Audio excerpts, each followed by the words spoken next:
अस्सलाम वालेकुम फ्रेंड्स, मैं हूं नमान और आप देख रहे हैं मैंने टेक्नोलॉजिस्ट। आज हम यूनिक T6 प्रोजेक्टर को देखेंगे।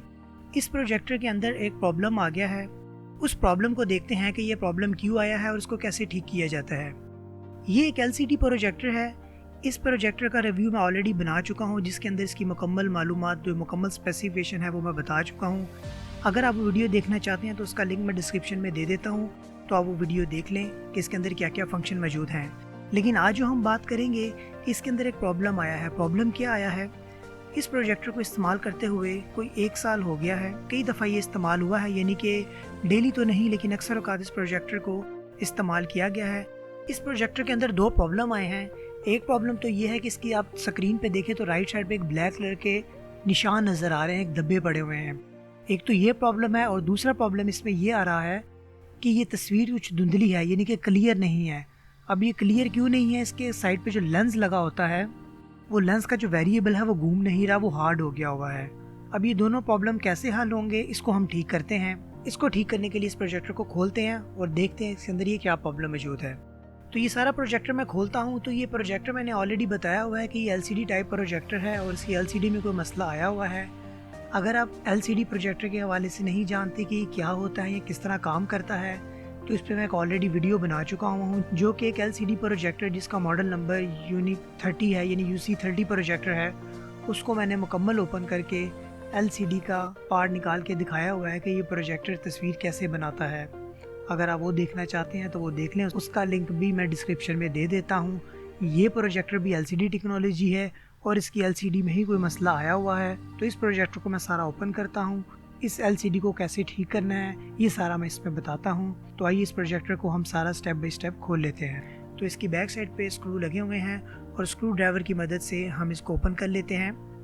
तो आप देखें इसकी बैक साइड पे कुछ पेच लगे हुए हैं, तो पेचकस की मदद से हम इसे ओपन कर लेते हैं। सेंटर में इसकी कंपनी की एक सील भी लगी हुई है, जो कि इसकी वारंटी तो खैर नहीं थी इसकी, ये स्टिकर वारंटी का होता है। और इसके नीचे भी एक पेच लगा हुआ है। इसको हम खोल लेते हैं। नीचे से पेज जब खुलते हैं तो इसका ऊपर वाला पार्ट लैदा हो जाता है, जिसमें सबसे पहले मेन बोर्ड है, सप्लाई है। तो अगर आप मेन बोर्ड को भी गौर से देखें, इसके अंदर काफ़ी मिट्टी मौजूद है। अब हमें इसका लेंस जो है, इसकी जो LCD उसको साफ़ करना है। तो वहाँ तक जाने के लिए हम इसे मज़ीद ओपन कर लेते हैं। तो इसकी बोर्ड के ऊपर जितनी तारें लगी हैं, इन तारों को उतार देते हैं और पेचकस की मदद से हम इस बोर्ड को भी खोल लेते हैं। इस बोर्ड के ऊपर स्पीकर की तार है, पंखे की तार है, सप्लाई की तार है। इन सारों तारों को हम खोल लेते हैं। तो इस बोर्ड के सारे पेज खोलने के बाद हम इस बोर्ड को बाहर निकाल लेते हैं और इस पे जो LCD की वायर लगी है उसे भी हम एहतियात से ओपन कर लेते हैं। बाकी इसमें एक छोटी सी वायर लगी है, ये इसका वाईफाई का मॉड्यूल है, क्योंकि इस प्रोजेक्टर में आप जानते हैं वाईफाई की ऑप्शन भी मौजूद है। तो इसके साथ जो छोटी सी वायर है, ये सिर्फ इसका वायरलेस का एंटीना है और ये वायर इस बॉडी के साथ टेप के साथ चिपकी हुई है। छोटी सी वायर है, ये एक किस्म का वाईफाई का एंटीना है और ये इसका वाईफाई का मॉड्यूल है। अब इस प्रोजेक्टर को मज़ीद ओपन करते हैं। तो इस बॉडी के ऊपर जितने भी पेच लगे हैं, सबको पेचकस की मदद से हम खोल लेते हैं। तो इस बॉडी का पेच हमने खोल लिए हैं। तो अब इसमें मेन जो यूनिट है, इसकी LCD पे आप देखें डस्ट आ रही है। अगर आप LCD को गौर से देखें तो इसके ऊपर कुछ मिट्टी जमा है। इस मिट्टी के जमा होने की वजह से हमें ये तस्वीर पे, स्क्रीन पे एक काले धब्बे नज़र आ रहे थे, क्योंकि इसके अंदर से रोशनी नहीं गुजर रही थी इस मिट्टी की वजह से, इसलिए हमें डिस्प्ले क्लियर नहीं आ रहा। अगर आप इसको गौर से देखें तो इस LCD के साइडों पे काफ़ी मिट्टी मौजूद है। तो इस मिट्टी को साफ़ करने के लिए हम इस LCD को एहतियात से अंदर से निकाल लेते हैं। तो अब देखिए मैंने LCD को निकाल लिया है। अब ये LCD के साइडों पे आप देखें तो काफ़ी मिट्टी मौजूद है। मैं इसको एहतियात के साथ टिश्यू के साथ साफ़ कर देता हूँ। अगर इसकी दूसरी साइड पे भी देखें तो काफ़ी मिट्टी मौजूद है।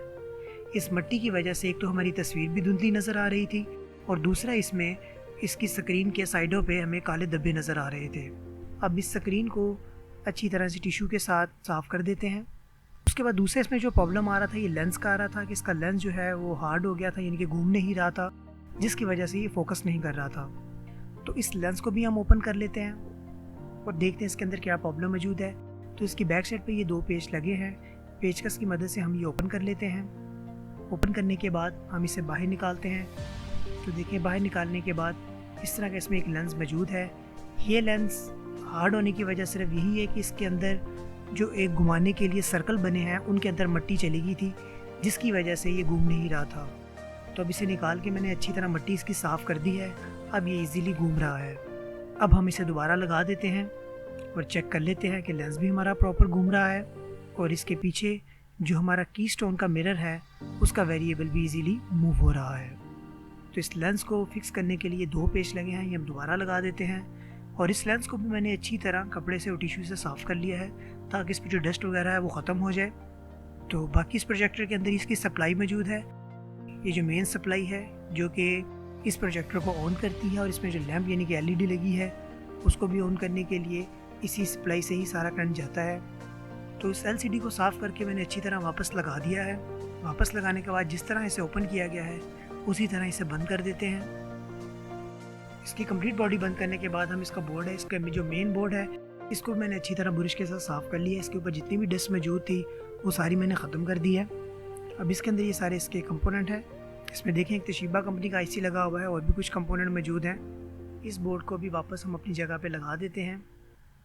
बोर्ड को लगाने के बाद इसकी जो वाईफाई का एंटीना है ये ऐसी टेप के साथ इसकी बॉडी के साथ चिपका देते हैं जैसा कि पहले लगा हुआ था। उसके बाद हम इसकी सबसे पहले इसकी जो LCD है उसकी वायर लगा देते हैं।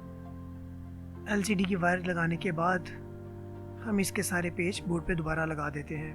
पेच लगाने के बाद इसकी सारी तारें भी लगा दी हैं। इस बोर्ड को लगाते वक्त इस बात का ख्याल रखा जाए, आप जानते हैं कि इसका जो लेंस का एक शटर है जो अगर ओपन करें तो फिर इसका प्रोजेक्टर ऑन होता है तो इस पर आप देखें एक छोटा सा बटन लगा हुआ है।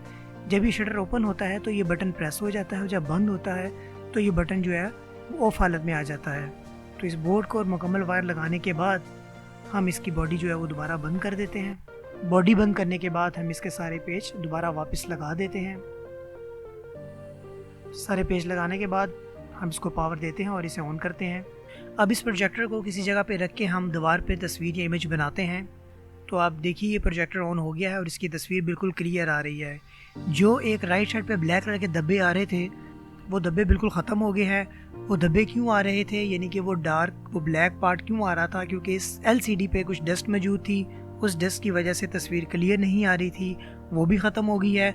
दूसरा मसला इसमें था कि तस्वीर जो है काफ़ी धुंधली आ रही थी क्योंकि इसका लेंस नहीं घूम रहा था, उसको भी साफ़ किया है, वो भी प्रॉपर घूमना स्टार्ट हो गया है जिसकी वजह से इसकी तस्वीर काफ़ी क्लियर आ गई है।